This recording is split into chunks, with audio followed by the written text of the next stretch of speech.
Araw-araw kang nag-exercise at maayos naman ang iyong kinakain. Pero, bakit pagod ka pa rin?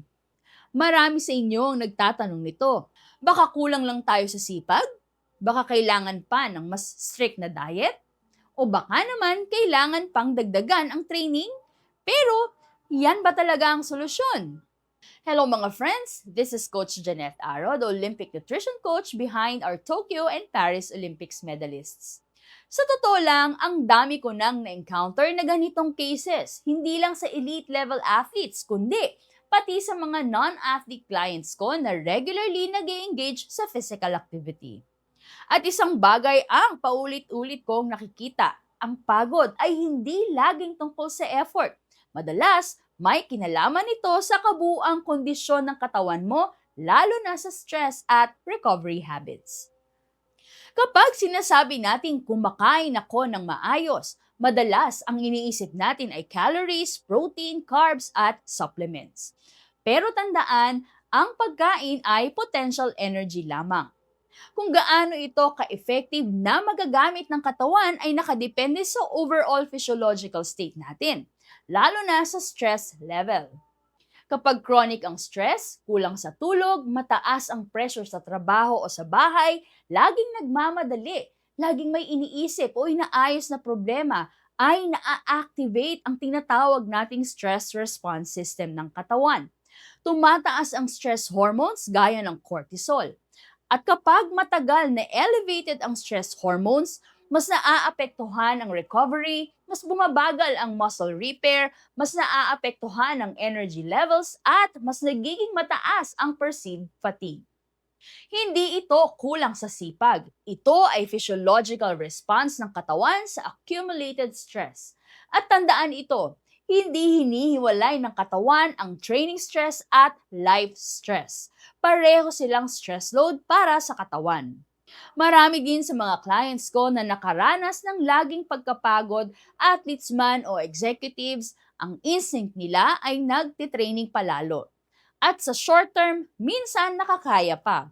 Pero kapag hindi tugma ang stress at recovery, doon nagsisimulang mag-accumulate ang fatigue. Mas mabagal ang recovery, mas mabigat ang pakiramdam during workouts, mas madaling mairita o nagiging moody at mas mahirap mag-focus. Hindi agad halata, pero kapag matagal na hindi na-address ang imbalance na ito, tumataas ang risk ng overuse injuries, hormonal disruption at burnout.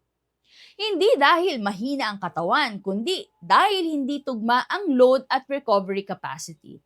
Minsan iniisip natin na mas magiging okay siguro ang pakiramdam natin kung mas higpitan pa ang pagkain. Pero sa ilang cases, kabaliktaran ang nangyayari.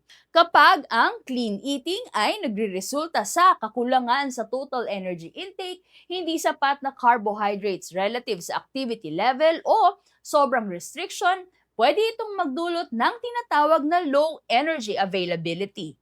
Kahit mukhang healthy ang pagkain, kung kulang ang total energy relative sa activity demands mo, pwede itong mag-lead sa chronic fatigue, decreased performance, mood changes, at hormonal imbalance over time. Mukha siyang discipline, pero physiologically underfueled ang katawan. Tandaan na hindi lahat ng yugto ng buhay ay panahon para mag-push ng todo. May mga phase na kaya mong mag-train intensely dahil manageable ang stress at maayos ang recovery. Pero kung pareho pa rin ang training mo habang mas mabigat ang trabaho, mas kaunti ang tulog, mas mataas ang emotional stress, hindi na tugma ang training at nutrition sa current reality ng katawan mo. At dito na pumapasok ang mas mature na approach at long-term thinking. So mga friends, ang performance at kalusugan ay hindi laging tungkol sa mas maraming effort. Hindi rin ito tungkol sa pagiging sobrang higpit sa sarili. Tungkol ito sa pagiging mas aware, mas marunong mag-adjust, at mas marunong makinig sa katawan. Yung mga athletes at active individuals na tumatagal, hindi sila yung laging todo-todo. Sila ay marunong mag-adjust, marunong umayon sa sitwasyon, at marunong igalang ang capacity ng katawan nila sa bawat phase ng buhay. Hanggang sa muli mga friends, mabuhay!